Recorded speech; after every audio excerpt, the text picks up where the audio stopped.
Hey friends, I have been doing a few studies on portraits and utilizing different techniques, and I thought I would do a short little video on how to paint an eye in watercolor since I've been working on this a little bit.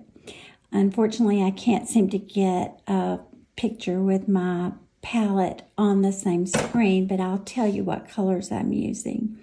I'm going to be using a silver black velvet brush. This is a size 12. And this is one of my favorite watercolor brushes to use. This is a 140-pound watercolor paper cold press. And I've just drawn a very simple eye with a 2B pencil. What I'm going to do first is mix up some cad red with a little bit of cadmium yellow medium. And I'm making a very light wash. And I'm just going to wash over that whole area there since it's almost a kind of a skin color, kind of a pinkish color. And while that's still damp, this is called wet in wet painting. The paper is wet. I'm going to add a little bit of a shadow area right to the left of the eye there, which would be about where the nose would be. And I'm just going to lay that in very simply. Let it even move over into the eye a little bit because there is a little bit of a shadow right up under the upper lid that falls down upon the eyeball. So I don't care if a little bit of that shadow falls over there. Next, what I'm going to do is take some Hooker's green. I don't always see these colors in the skin, but I use a few different colors just to add some variety to the painting. If I get a little bit too much paint there, like I've done, I will blot it off. So I'm going to blot a little bit right above the iris and right below it because I'm trying to create a rounded shape around this eye. And then I'm going to take just a plain brush with some water on it to kind of soften those edges. Now I'm going to change to a smaller brush. This is also a silver black velvet watercolor brush, but it's a size 6. And I'm going to make a darker color out of Payne's Gray and some burnt sienna. This is going to make I'm going to make kind of a little bit thicker, not like the first wash I used was almost like weakened tea. This is going to be a little bit more like cream. It's a little bit creamier. And it's a dark brown. I made a dark brown. I'm going to do the eyebrow out of that. So I'm just going to lay down some color and then very slightly pull it out. You can see that's a little bit too wet there. I should have let it dry a little bit. And so because I've done that, I'm going to blot it off.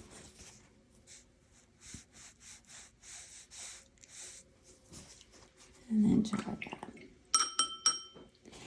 I'm going to, now I think, well, it's still a little bit wet. The thing about watercolor is you have to sometimes be a little bit patient, and you don't want it to be too wet when you put your colors in that you don't want to run, but you want it to be a little bit damp. So that's kind of a tricky thing that you just learn by doing it. I've now got some cerulean blue on my paintbrush, and it's also kind of a creamy thickness. And then I'm just going to add some plain water. I've got my brushes damp. It's not loaded with water, but I'm just trying to move that paint around a little bit. Now, when you're painting an iris, you have to remember that right up under the upper lid, because that shadow is cast there, then that part of the top of the iris is going to be a little bit darker. Now for the pupil, I'm just going to take some Payne's Gray and I'm just going to drop it in here. I'm not going to try to create an exact circle, but I'm just dropping the paint in. I am trying to leave a little bit of a highlight there where there is a highlight showing up in the pupil. You don't really have to do that if you don't want to, but you can always go back in with some white gouache or white acrylic paint to create that highlight. But if you can leave it, it works. Put a little bit more black in here, Payne's Gray. And now I'm going to take some more of that dark, real dark brown color made with Payne's Gray and burnt sienna. And I'm going to add this top lid to the eye. I'm also, while I've got that color on my brush, going to come back and add the top of the eyelid.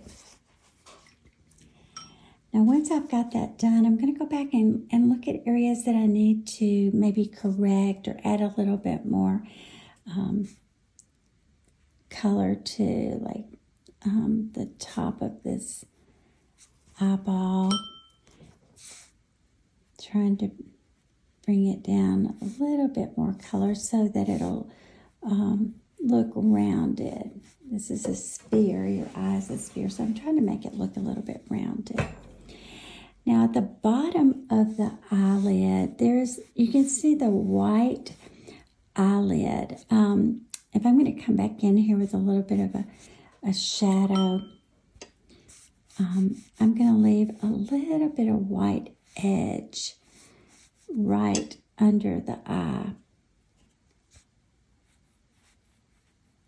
on that bottom lid. I'm trying to get this shape of this eye as a circle, a ball. In the corner of the eye, there's a little bit of redness.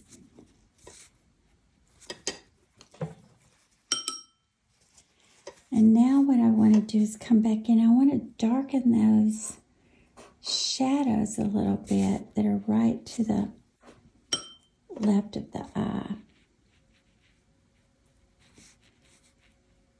So after it dries, you can come back and see where you need to darken and where you need to make some changes. But what I love about this type of, about any kind of watercolor is that watercolor paints move about, and if you leave them alone, once you put them down, they kind of just do their own thing. Sometimes they make surprises that you would have never done on your own, but I love that about watercolors because I never know exactly what's going to happen in my painting. I might have an idea of where I want to go, but the paint kind of creates its own idea of what the painting needs. So this was quick and easy. I hope that you enjoyed it. Let me know if you did, and I'll try to do some more. Thank you.